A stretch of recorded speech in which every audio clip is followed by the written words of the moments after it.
Welcome, honored guests! You are the people who made this book happen, who corrected the manuscript, who generously donated photos, even created maps, who endorsed the book, as well as the editor. Well, the editor's not here, the designer and the publisher. And two friends from Mexico. Friends, relatives, loyal fans. I'm so glad you came. I truly appreciate your being here. How nice it is to celebrate this joyous occasion. I acknowledge that in Toronto, we are hosted on the lands of the Mississaugas of the Anishinaabe, the Haudenosaunee Confederacy, and the Wendat.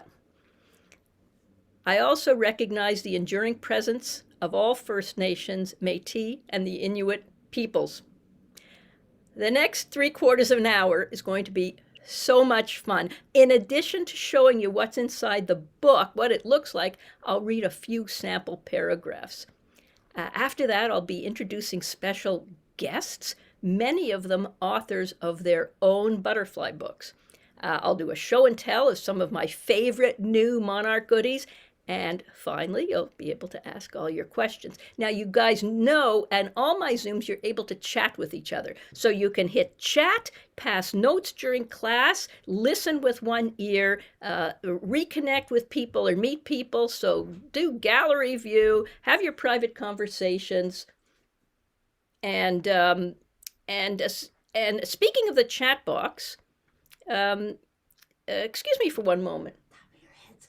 Top of my head is cut off. Yeah, so just kind of put your Isn't that camera a little interesting? Oh, top of my head's cut off. Okay, we don't want that. Okay, you can now save the chat box. If you go to the chat box, you might be able to find something to save it, and you're going to want to save it because I'm inviting all of you who have a website to share. If you've written a book, you run a group, I'm inviting you all to put your link in the chat. And if you can figure out how to save it, you've got it all. Or just, if you look at the side chat, just save it because you might want it later. I'm going to start with the story of how this book came to be. So a few years ago, I was at a family gathering after the death of my former father-in-law. And it was there that I was chatting with my brother-in-law, Carrie Fagan. So Audrey, if you could admit the people who are in the waiting room, that would be great. And he's one of the foremost authors in Canada. And he said, Carol, you need to write another book. You need to write a book with Jewish content that teaches something with values that's very Jewishy for children. Okay, why? Because there's grant money for it, and there's people screaming for this kind of educational, Jewish-themed book. So I'm thinking, well, I don't know anything at all about writing kids' books. And then I said, well, wait a minute. I didn't know anything at all about writing a book, and I wrote How to Raise Monarch Butterflies. So, hey, go for it, okay? So I walked to the ravine a few times, and this book jumped into my head, and it was called Benji's Backyard.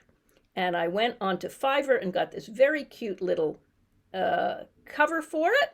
And I'm off to the races with Benji's Backyard. So I called my brother-in-law, give me the contact information for the grant, all right? And he tells me the grant has dried up. There's no more grant, all right? Now I got a kid's book and nowhere to put it. So where am I going to find a publisher? You know, the regular way. So I look at all the kids publishers, Jewish kids publishers in New York, send them the book, nothing. Try a few publishers in Canada, don't get very far, but the first thing I have to do is offer the book to the publisher of my current book, How to Raise Monarch Butterflies. So I offer it to him, and he says, you know what, we don't do that kind of book, but at Fitzhenry, and all of the publishers know each other, Fitzhenry publishes that kind of book, and you know, you should go to them, maybe they'll be interested. So I called up, and shockingly, somebody answered the phone because it's really hard to get a hold of publishers. Somebody answers the phone, and I say, Lionel Koffler at Firefly Books said that you might be interested in publishing my book. And he goes, oh, Lionel Koffler, Firefly Books. I said, yeah. And I happen to be in the area tomorrow. Could I drop it in? Could I drop it in? I promise I won't stay more than 2 minutes. He says, okay, come and drop it in. So I get up the next morning, and what do I have in my rearing container? In my rearing container, I have a newly emerged Cecropia moth. I'm going to a publisher to talk about butterflies, and I have a new Cecropia. You know Cecropias, they live 1 week a year. That's it. And I've got a newly emerged one, and I'm going to present a book. So I've got it in my container, and I take it with me, and I put it on the floor when he's not looking, and we talk about the book for a minute or two. I'm a complete nervous wreck because he's giving me his time, okay? So I say, okay, I'm going to leave in a minute, but before I leave, I want to show you this Cecropia, and I show it to him. He's fascinated. And he looks at it and looks at it, and then I get up to leave. He says, wait a minute. There's somebody who's going to want to see this Cecropia. So he goes down the hall, and he brings back Sharon Fitzhenry, one of the publishers. And she is mesmerized by this moth, looks at it, thanks me so much for bringing it, and then I leave. And then, of course, one does not hear from publishers for months and sometimes much longer. Months later, I find out that she wants to see me. She wants to see me. She doesn't want to publish the book. Maybe she wants me to make a presentation to her friends. I don't know. Anyway, I go in, and she says, Carol, we don't want to publish your book. It's not for us. We don't want it, but we'd like you to write a book for us. Oh, okay. I'd like you to write a book. All right, so we've got this book called 5 Elephants. And it's about 5 different single elephants around the world. Whatever. And we have another one. 5 giraffes. Mm.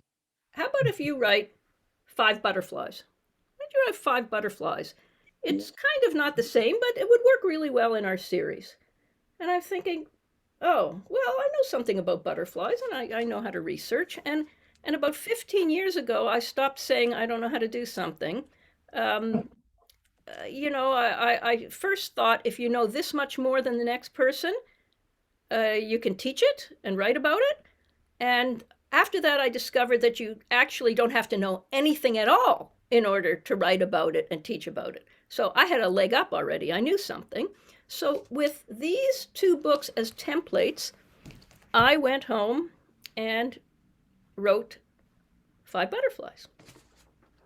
And I want to tell you kind of what it's about, but why should I when I have some comments from other people? So the first comment I want to read is from Dr. David James. He's one of the world's leading authorities on all butterflies and caterpillars, and has written, a book this thick just on caterpillars, teaches at a university, has hundreds of publications. And this is what he wrote about 5 butterflies. 5 Butterflies is an extraordinary introduction to nature via close-up vignettes of 4 species of butterflies and 1 moth.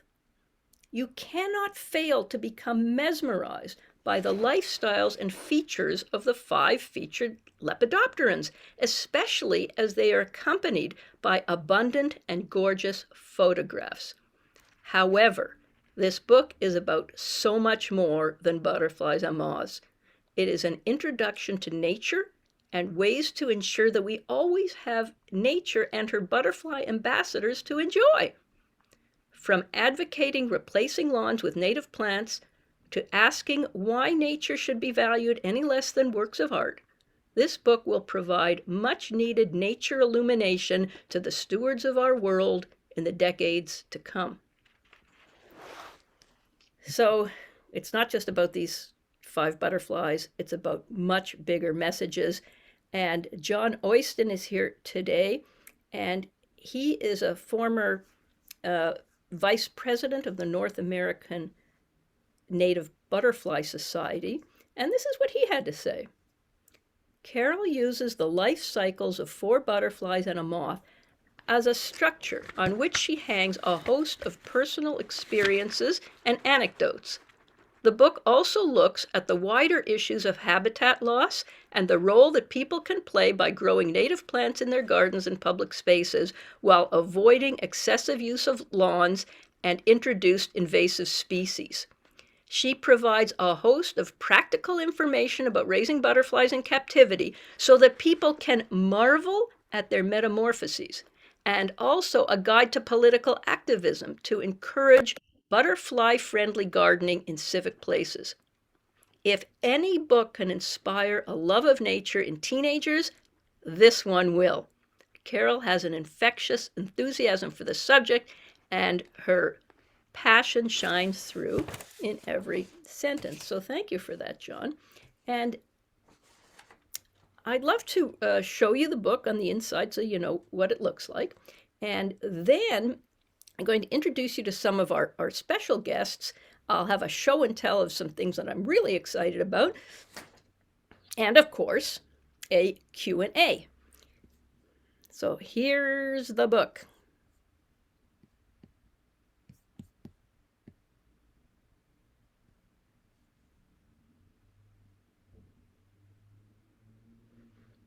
"11 chapters. Let's have a look at them.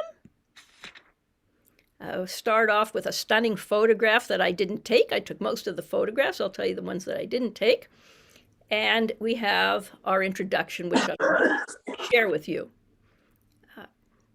If you ask your parents or grandparents whether they remember butterflies as they were growing up, most of them will readily tell you stories of lazy summer days spent climbing trees, picnicking in meadows, watching tadpoles in the pond turn into frogs, or enjoying an amazing assortment of butterflies dancing in the sky. Sometimes, they might say, they put a caterpillar and some leaves into a jar to watch it magically transform into something completely different. Thank you so much. John Blair has showed up, who took this stunning picture on the left. Back to the text. In just one generation, however, many of those accessible open spaces have been bulldozed for factories, roads, and houses. Fields of crops have been doused with pesticides, wiping out the plants and insects that shared their space. And children and youth may enjoy less unsupervised time to just wander in nature. I invite you to get out and explore the natural world, the place you call home, that provides us with food, air, and water. The world of nature is not found only on documentary TV channels. You can discover it right in your neighborhood. Plants, mammals, insects, birds, and soil connect us in ways that science is just beginning to understand. When we commune with nature, we feel a part of something much bigger than ourselves.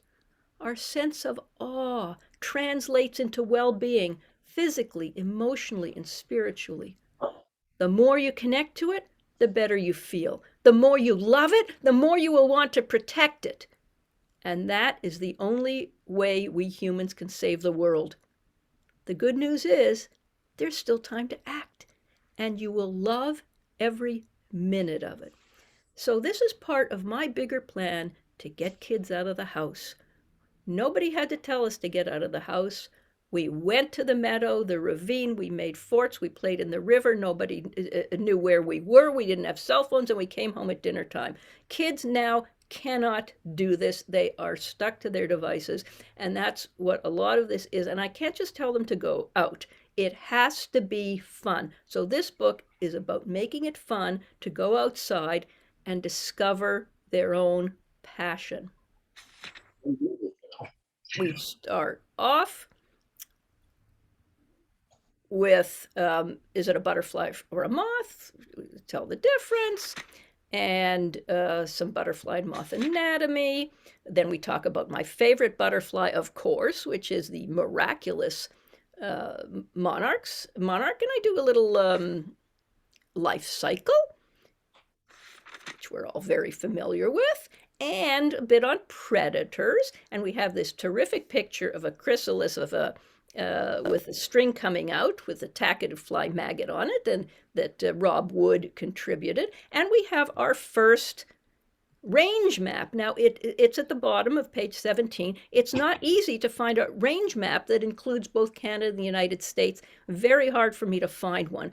But very, very generously, Fred Miller volunteered to draw these outstanding range maps so that we could have 5 of them for this book. Thank you, Fred. I'm going to introduce you a little later in your work, but feel free to put your website into the chat box.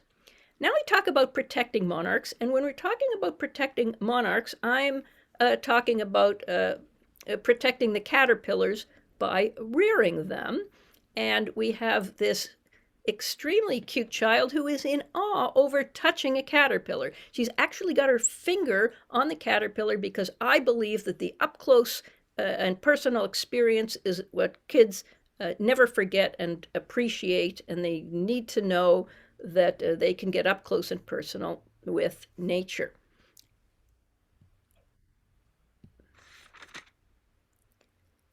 After you rear it, I go through the life cycle. And I tell how to raise them. But this is not a book about raising monarchs. It's the basics. It's the basics. Because it's beyond the scope of this book to write every detail about OE and sanitation and bleaching and everything else. And people are going to run into trouble when they raise them. They're going to have questions. But not to worry. Here on page 20, I say, would you believe that there are thousands of people on standby, ready to help you with any question you might have when raising your first monarchs? It's true. You can get almost instant answers to your queries from the Facebook group, The Beautiful Monarch. Welcome to the club, and you'll feel like you're a part of a club when you start raising monarchs, and all these people want to answer all your questions almost instantly, thanks to Holly. Thanks to Holly. Yeah, Holly's last name is escaping me right this second. Hope we will see Holly later.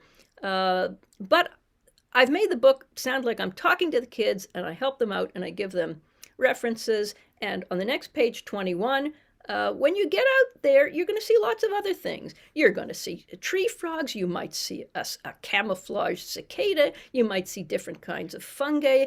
I don't care what you get excited about as long as you're out there. Start talking about the migration and the perils there. You could get eaten by a spider. And on the right, we have a picture of monarchs getting eaten by mice in Mexico. All these monarchs have no abdomens. They've been eaten. I talk about going to the sanctuaries. And one thing I've got here that a lot of books don't have is the history of the biosphere. And I need people to empathize and understand why we have illegal logging. I explain the 2 reasons. One is greed and cartels, but the other one is that people need to feed their families. Now, can you imagine if people had come to Canada, the United States, and said, hang on a minute, we've got buffalo here, and we don't want you cutting down any trees, okay? We don't want you cutting down any trees because you're wrecking habitat, all right? All the pioneers did was cut down trees so that they could move around, so that they could build and make a house, and so they could clear the land for farming. And this is still all over the world. Land is cleared for farming. But Fred and Nora Urquhart of Toronto, Ontario, discovered that there were butterflies in the hills of Mexico. Well, this is privately owned property, and the people were clearing the land because they need wood for their stoves, and they need the logs, they need the lumber, and now the whole world has come around and said, hey, don't do that, and here's a couple of bucks in compensation. Well, there's a problem, is that people need to feed their families, and that is discussed here, and possible solutions. So I've been to the sanctuaries twice. On the left is a picture of what a group of them looks like, a cluster hanging from a tree, and on the right, at the reserves, we see the wood stove. They're cooking your lunch here with, and they need wood. And they have terrific signage to respect the monarchs, and they have lots of souvenirs that you can buy. And often the kids are with the people who own the booths where you really want to buy a souvenir. And this is also a way where I can sneak in a picture of my partner, Audrey, into the book. Hey, this is Audrey. Uh, I understood that poverty is an issue. So when I went to Mexico, I went to the school and I taught the 60 kids in broken Spanish how to paint rocks for souvenirs. I didn't know how to paint. I could hardly croak out the Spanish. Um, but I tell the story. And most of the information I deliver through this book is through stories, because that really is the best way to deliver information. It arouses inspiration and emotion. And the story is, hey, I can think of something that can help alleviate poverty, even though I don't know how to paint. I taught these kids how to paint rocks as souvenirs. They made money. Here they are in this photo taken by my friend Estela Romero. And the kids have gotten some money for the rocks. They're happy. And here's what the principal said. The principal reported that the children became excited about school, skipped less, got along with everyone better, learned from each other, and started to express themselves through art. Their work grew more and more detailed, interesting, and attractive. And what I learned later is that these kids had never had a paintbrush in their hand. Who's got money for art supplies? So with the money that they were earning through the painting of these rocks, they bought themselves, they went on a field trip, they buy themselves more art supplies, and kids have the therapy, the camaraderie, the business skills. So I'm very happy about that project, and I can't wait to go back to Mexico next year, and we'll talk about that a little bit more later as well. I talk about butterfly gardening. This is my backyard. I got rid of a lot of it to put in native plants, as opposed to the sterile suburbia where every blade of grass is manicured. And when I didn't have enough room in my backyard, well, I ripped up the front lawn too, and this is it. And it serves as an example to the rest of the community of what can be done and what insects can be brought. And in the next pages, I'll show you that I encourage people to put signage on their front and teach their neighbors about it. Talk about invasive plants. Here's a picture of garlic mustard, dog strangling vine, and I mentioned the others, like Japanese knotwood, garlic mustard, Phragmites, oriental bittersweet, autumn and Russian olive, Bradford pear, and butterfly bush. Yes, the one everyone loves because adult butterflies flock to it. It's an invasive plant in many areas and mile a minute. So kids are going to be learning about invasive plants and what to do about them. Putting some signage up is a good idea. Talk about the American lady, which migrates. And I love these magnifying glasses because look at, you can see the little tiny little caterpillars. And this painted lady is laying an egg here, and we bust the myth that if you touch a butterfly's wings, they can't fly, because look at the wings here, and she is still laying eggs. Spring. Go through some life cycle.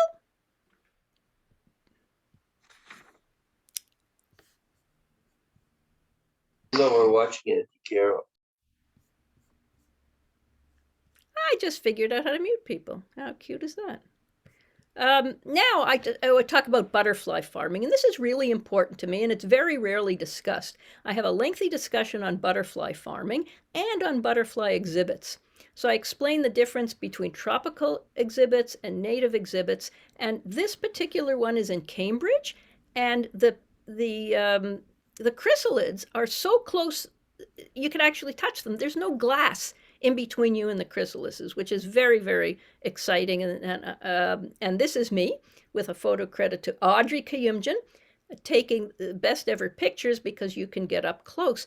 And I encourage people to go visit these places because they're so warm and peaceful and delightful. This butterfly exhibit on the left is an example of a native butterfly house. This is Brenda's butterfly habitat, and Brenda's here today. She founded it not knowing much about how to build a habitat, but she learned it and did it, and wow, is it fantastic. And what's great about native butterfly exhibits is that you can go on a butterfly hunt.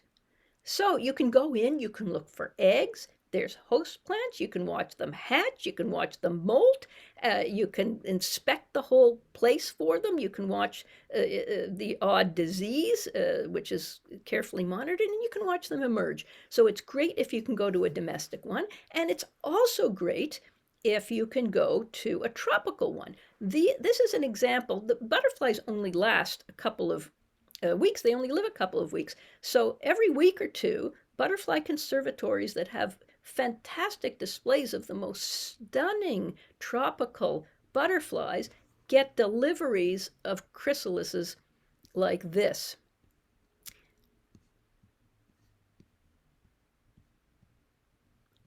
I've met a lot of butterfly farmers. They're passionate, they teach, and one of them, David Bolkin, and his wife Jane Breckenridge, had this genius idea to bring butterfly farming to her what is it? She went back to her ancestral land to set up a butterfly farm and taught the indigenous people how to raise butterflies. Well, the governments got involved with all kinds of funding to restore tons and tons of habitat so that the butterfly farmers could have food for the caterpillars. And this is a win for everybody. Now, David buys them and sells them to butterfly exhibits, and also has a traveling exhibit where he goes to fairs all over the country. And talk about exposure. At one fair alone, 80,000 people showed up to look at his exhibit of butterflies. 80,000 people surrounded themselves with the butterflies that he brought in his series of trucks to take the word that butterflies are important and joyful, and it's the experiencing of them that makes people care. So butterfly farmers want to teach. They're farmers who are passionate about what they're doing, and they have exhibits, and they let you into their butterfly farms. This is Butterfly Dan's, and this is me at Butterfly Dan's. Dan's in Florida, and I got to see how they have to grow all the milkweed that they need for monarchs. This is all giant milkweed, and very creative hydroponic systems that he's developed to grow the host plants he needs, because this kind of farming is a 7-day a week business, just like any farming, and it's very useful for conservation of butterflies and fun and educational. We go on to swallowtails, a little bit of life cycle. And is this something? Look at the sling it's made for himself, and then it has to get its head through. It has to contort itself to get its head through that sling. And we have another range map. Thank you, Fred. Then into the spirituality of butterflies. And I mean, if you look at this picture of the tapestry of a butterfly wing, that could create a sense of awe, and even, how could this even be? All over the world, there are different views of what butterflies represent. And this is a picture of Day of the Dead in Mexico, where it's believed that the spirit of the ancestors are on the wings of butterflies. And butterflies arrive in Mexico every year around the 1st of November, which is when the Day of the Dead is celebrated. And it is believed that the spirit of the ancestors come in on the wings of butterflies. And here is, I didn't take that picture because I haven't been. And I didn't take this picture either because I haven't been, but they're actual celebrations, parades for Day of the Dead. And because I was studying spirituality, I got to meet Phyllis Calvi. She's written a book called The Butterfly Club, Is That You? And she's got dozens of examples of people who have had experiences with butterflies that they believe have represented the spirit of their loved ones. I point the kids, the readers, again to a site called butterflywebsite.com, where there are hundreds of stories, similar stories. Now, really? Do our loved ones come back to us on the wings of a butterfly? Well, I finish off this section saying, if you truly believe in your heart that you've received a message, that you know it, that you feel it, and are inspired or comforted by it, does it really matter whether you can prove it to others? So by this, I want to validate the experiences and the feelings that people have. And that if you keep your eyes open, who knows what kind of message you're going to get and from where. On to the question mark, and I chose it because it overwinters as an adult, and I wanted to choose butterflies that have different overwintering strategies. And I start off by saying, yes, question mark is the name of a butterfly. You might confuse it with the similar-looking eastern comma butterfly.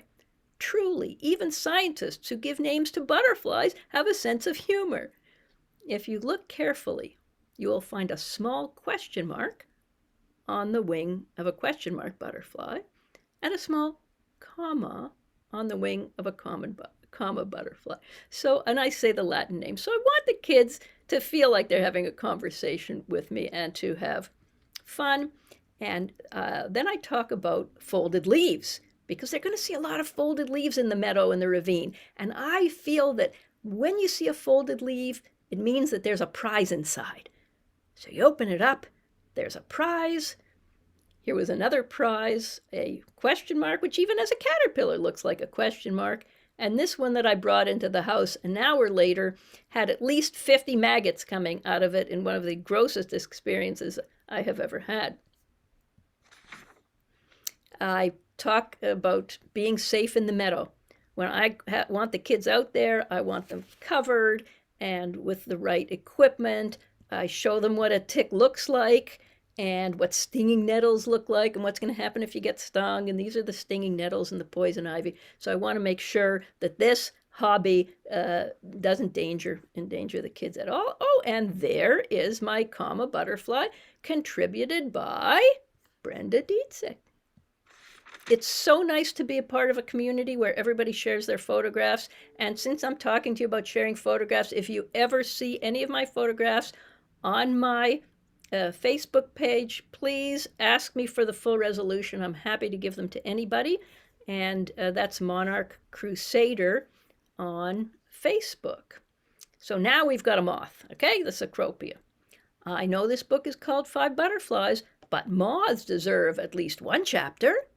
Moths often get a bad rap.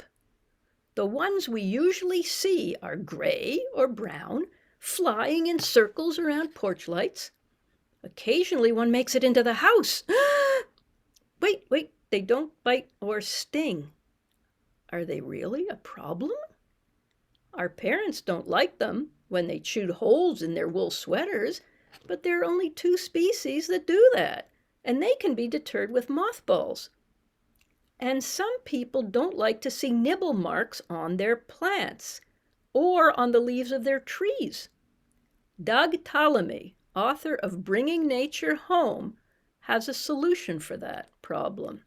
He recommends taking 10 giant steps away from the foliage. Then it's not a problem because you can't see it.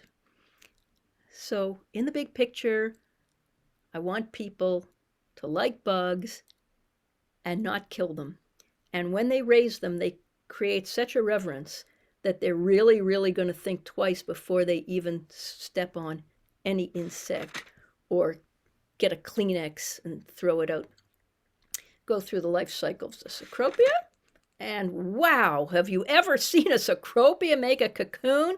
Hours and hours and hours of its head going back and forth. Or have you ever cut open a cocoon to see the pupa? This is a pair that I had that just so easily shows the size of the female's abdomen, the featheriness of the male's antenna.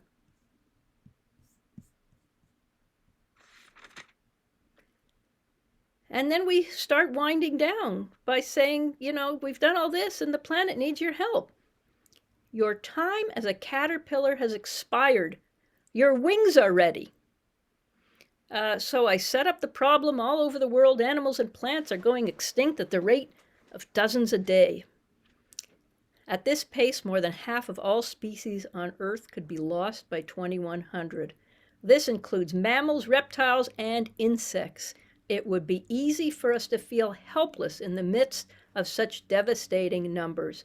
But then I go on to tell the young people what they can do. Create and restore habitat, encourage the mayor of their city to take the Monarch pledge, contact public politicians, write letters to the editor, establish habitat, don't kill bugs, and raise caterpillars so that you can marvel over their development every day. And what's really important is teaching, because that is how each person amplifies their own excitement and their own knowledge. Teach. If you've raised a single caterpillar, you've got to go to every library and school and teach it. But Carol, I can't stand up in front of an audience and teach anything. I don't know the first thing. Not to worry. Here's where I say, contact me at monarchcrusader@gmail.com, and I will send you my presentation along with a script. Okay? It doesn't matter if you can't do it. You know a lot more than the next guy. Do it. And that's how we amplify our voices one by one, thousands and thousands, until we get the word out that we've got to get rid of our lawns, restore habitat. Then I have other ideas that they should use butterfly and iNaturalist to report their sightings. Oh, and this, Tanya, oh my goodness, the designer, thank you so much. These are actual size butterflies, true to scale. And not just true to scale, but she's got a ruler at the top with grid lines so that you can see the real size of all of these butterflies. Tanya was such a genius with this book. She also designed 5 giraffes, and you can see the font. It's pretty serious, this book, 5 giraffes, because of the trouble giraffes are in the wild and in captivity. So we've got a pretty serious font. For butterflies, look at that fun font. The whole book is laid out in the most fun way to engage kids in fun. And thank you, Tanya, for your patience with me and doing such an incredible job editing the book. I've got to go back. There was one other thing I wanted to say. The epilogue. Here are my parting words. What does your future look like? How are you feeling today? Did you jump out of bed this morning, filled with enthusiasm, ready to tackle the day? Did you wonder whether you'd have enough hours to complete everything you wanted to do? Or were you tired, bored, anxious, unhappy? Most teens are aware that the first thing they do in the morning and the last thing they do before they go to sleep is check their cell phone. During the day, about every 9 minutes. They also know that screen addiction affects their ability to do homework, cross the street safely, listen to a lecture, or even talk to a friend. They may suffer from anxiety and isolation with or without their devices. They want to break free, but cannot. If you can find your passion outside, we will all be healthier and happier. When you fall in love with birds, fungi, rushing water, the scent of pine needles, will you discover that your most creative thoughts magically enter your head when you're walking on a trail? Will you become overcome by a feeling of peace and a connection to all living things? Well, my greatest love is nurturing caterpillars. The search for them has opened up all of these rewards for me. I'm rarely bored. Outfitted with a specimen container and a camera, I spend hours on end scouring my yard, my potted plants, the roadside meadow or ravine for tiny creatures to examine. Your love of nature will inspire you to speak to your politicians about conservation. Then one day become the politician who writes the laws. You might write letters to businesses asking them to become more environmentally friendly. Then start your own green company. All of tomorrow's leaders must be convinced that nature is not over there, but it's here. And that we actually breathe it, drink it, and enjoy it. The last 3 words of the book, of the main message: discover it, love it, protect it. That's one of my mottos. The other motto is, it's gotta be fun. Other caterpillars you can raise, lots of resources, field guides, recommended books, bibliography, photo credits, a glossary, index, acknowledgement. My inspiration, it took a village to produce 5 butterflies. My inspiration comes from the tireless Dr. Chip Taylor, founder of Monarch Watch, Dr. Doug Tallamy, author of Bringing Nature Home, and Dr. Richard Louv, author of Last Child in the Woods. Each of them created nature movements and speak frequently to deliver their messages. Citizen science nature expert Don Davis, Edith Smith of Shady Oak Butterfly Farm, Brenda Dietzick, author of Raising Butterflies in the Garden, and Holly Hearn, founder of the Beautiful Monarch Facebook group, continue to be generous with their time and skills. There are millions of others whose efforts to conserve our planet motivate me to do my part. Many people contributed photographs to help make this book shine. They're detailed in the photographs.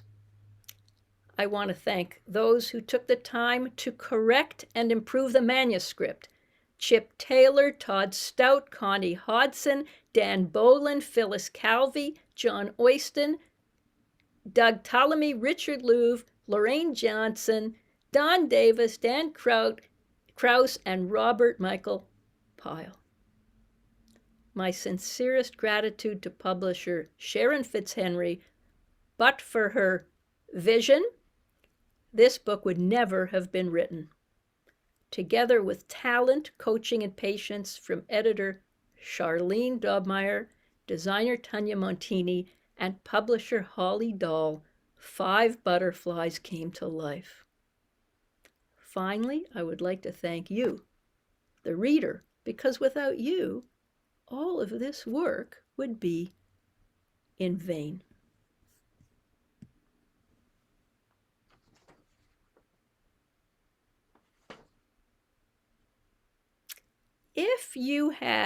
If I have named you, if you had anything to do with this book, please put your hand out, or your hand up with the reactions so that I can introduce you and thank you personally. Or if you have written your own book. So first, thank you, Brenda, author of Raising Butterflies in the Garden. This is my, look at the size of this. This is my go-to book. I wouldn't be a week in the summer without looking at the life cycles of more than 40 with unbelievable photography, and she contributed very generously photos for this. Thank you, Brenda. Next is thank you, Patty and Fred, who did the maps. The maps, and they have a website called Garden with Wings. Please put that in the chat. And this is a website you have to go to. All you have to do is type in your postal code, and up will come all the butterflies that you can attract in your area. Then you choose the butterflies that you want to attract, and up comes a list of all the plants and descriptions. It's incredibly useful, and it's free. And how do people create all these free things? How does Wikipedia create something free? Wikipedia has, I don't know, 100 or more people working for it. And personally, I believe that when you get something for free, it's really good to donate a few bucks to it. So every year I donate to Wikipedia. And when somebody offers me a free Zoom, I usually throw in a few bucks. And if you go to Gardens with Wings and you think it's useful, it would be great if you could throw in a few bucks, which allows the people who create this wonderful content to keep doing it. Now, and I want to show you something else. This is part of my new bling. Let's see if we can see this. This is Monarch Life Cycle, caterpillar, egg, monarch, milkweed. What? There's a chrysalis somewhere. Where is it? There it is. There it is on the front and the back of this garment. It's a house dress. Go shopping in it. I'm so excited. I can't wait for this summer to go out and wear this. It's a really good quality, and you can get this design on 50 or 60 items. You're going to go to redbubble.ca. Somebody put that in redbubble.ca, and in the search box, look for Monarch Life Cycle, and this will probably come up. And this, you can get it in so many things, and why not wear the life cycle and everything else and have it around the house when that is an extremely good piece of art. So thanks you to, and Fred for taking the time to design those fabulous maps. Don, what can I say about you? He's my mentor. He's, you know, I could talk the whole day about Don because he's just giving and giving and giving. Looked at the manuscript and invited me to Presqu'île, where I took the picture of the spider. John Oyston, who corrected the book. After I speak about you, you can put your hand down. I hope that you can see these people with their hands up and give them a nod or something, maybe even a comment in the chat to show your appreciation. John Oyston corrected part of the manuscript and wrote that fantastic testimonial. Thank you. And John Blair has a garden in Michigan the size of a nature preserve. Somehow I heard that John, I heard that you take care of it yourself, which is kind of like impossible. But he sent me a dozen stunning photos of his garden, and to make it to the front page, so you open that book and you feel wow. You open the book, you feel wow. Thank you, John, for contributing that shot. And Jean, you've got your hand up. Because you interviewed me? Okay, Jean's going to unmute. Unmute yourself, Jean.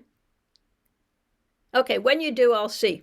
Audrey, my partner Audrey, who took so many of the pictures in this book and is my constant support and appears in the book, and I just...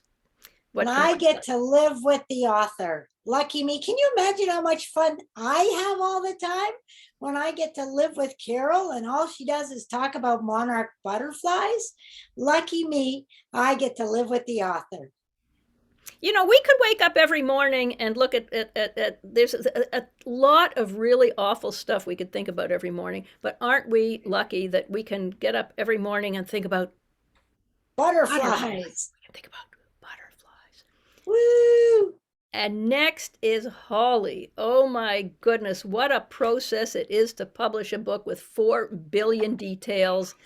And but for you, this wouldn't be. This is the third time I'm writing a book with no intention of it. And you took my manuscript along with some help and made it a reality. And I'm so indebted to you for that. Thank you, publisher Holly Dahl. I've got mine unmuted. Can you hear me? Yeah, hi, Jean. Oh, hi. I just wanted to see how you were doing your launch so I can do one for my new book about raising healthy monarchs. Okay, and we'll talk about that. So Jean's going to come up with a new book on raising healthy monarchs, and there's room for lots and lots of books about monarchs. So I'm really glad you're doing that. And thank you so much for unmuting. And Phyllis is the one who wrote the book on the butterfly effect. And we talked about that, and she fixed it and talked to me and helped me with that section. So I'm very glad to see Phyllis here. Oh, Phyllis has written a whole bunch of other books, including, Phyllis, can you hold up your caterpillar book? Have you got it there? I do. Okay, hold that up. Okay, I had a look at this book. It's very, very cute. The caterpillar doesn't know what to dress up for Halloween. So it's a big problem. The caterpillar goes around to all the friends, sees what they're dressed up as, and decide, well, I couldn't do that. Goes to the next one, well, that's very good for you, but I couldn't do that. So it's very good with all the repetition that kids like until Caterpillar finally finds the perfect costume. And I bet that a lot of you, I'm not going to tell you, but I bet that a lot of you could guess what it is. But it's a delightful book if you're looking to for a story to read the kids. It's going to be fun. Thank you. Carol, I could just say sometimes an author gets a little surprised. And when I was writing about the monarchs, of course, they're the most recognizable butterfly. I think that's in your beautiful book that I love so much. And with Halloween, you know, in the bright orange of the monarch with the black, those are the colors of Halloween, black and orange. And it was like, you know, how all these little things come together. And I wanted to say what an honor it was that you included the Butterfly Club in your book. Because I, as an author, after the book was published, I really can't believe how many people all over the world have had the kind of butterfly encounter that you talked about in the book, of the perfect timing of a butterfly appearing at the deepest hour when you need it the most, and the comfort they describe. Do I have 1 second just to say something, or I don't know what your time is? Yeah, the time is, however, at the question period, after I say only if you have a question, you might want to stick around. Sure, come back. Okay, how's that? Okay, all right, thanks, Carol. And thank you again. And thank you. Oh, well, who else? Is there anybody else here? Okay, who else has, let me just see. Dawn Scallon. You're here? Are you here, Dawn? Put your hand up. Don keeps coming in and out. He must be having some connectivity issues. Carol? No, that's Will. You're not Don. Will. And That's Will. Will is talking. yeah, Don wrote this very cute book that everybody should see because it really gets you into nature in the pond and at night, things that you wouldn't think of. So when you're ready for the next level, nature where we live, you don't have to go far to discover it. This is Don Scallon's book. And is Kylie here? Kylie, are you here? No, Kylie's not here. What about Lynn? Lynn, are you here? Well, Kylie wrote this book. Lynn wrote this book. And, oh, we have somebody else whose hand isn't up. I think Holly just had to just leave. Anne, are you still here? Anne was here the whole time, and I think she had to leave. This is really important. This is a book you need to have. Anne, could I hold this up like without like doing this? Anne is on the board of directors of Monarch Joint Venture. She knows what she's talking about. This book is accurate and stunning. And the beauty of this book is that you can read it to the kids every year, and every year read more. So adults are going to learn a lot from this book, but only read to the kids. You can see how stunningly illustrated it is. Only read to the kids what they can understand. The resources, everything. And this book is big, and the outside is canvas. It feels and looks fantastic. So I wanted to make sure that she got credit for that. Now, Ba Ray is here, and Ba, I use your book so much that I couldn't put my hands on it, but I've left it somewhere. What I would not go through the summer without Monarch, Milkweed, and More, which talks about the whole milkweed community. Now, are there any authors? Put your hand up if there are any authors that I left out. Put your hand up if there's anybody who contributed to the book that I left out.